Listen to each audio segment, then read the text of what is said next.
enjoyed this film, and I actually empathized with your character because on the one hand, he's just a guy who wants to get home to his family, but on the other hand, there's a whole lot of crazy going on at times. So how did you approach the character in order to make him so fully three-dimensional?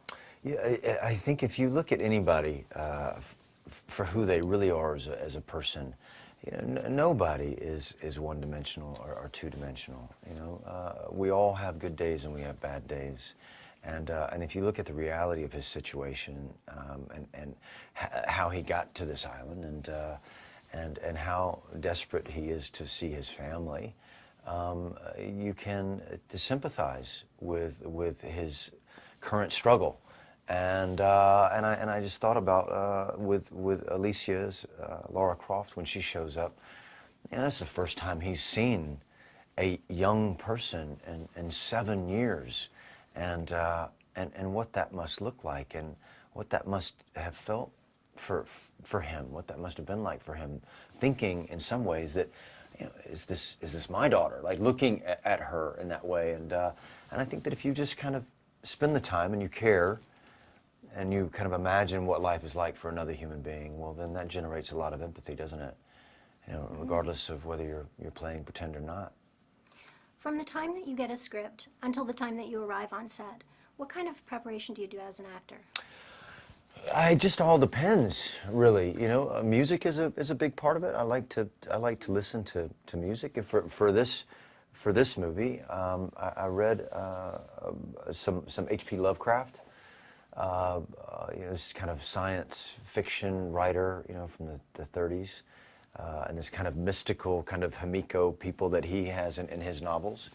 And I read some books about archaeology and the beginnings of archaeology. This Italian archaeologist who was Belzoni, who was he was a tomb raider. Really, he was Italian, employed by the British government. And he, you know, tomb raided Egypt. You know, that's what he did, and took those antiquities and brought them to the British Museum. So, you know, I just wanted to kind of understand like what it was like to discover the Rosetta Stone, and the Frenchman who deciphered that.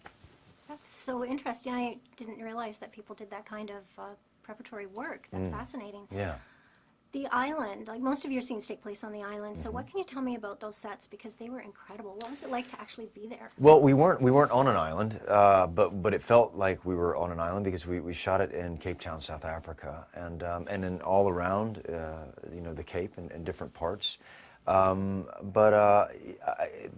South Africa is the cradle of civilization, and it was very special to be in this place and tell this story. And I had the opportunity to travel all over Namibia, and I made my way over to Mozambique when I was there. And I'm a person who likes to travel, and I wasn't quite prepared for how I was going to feel about this place. And it's one of the most special places I've ever been to.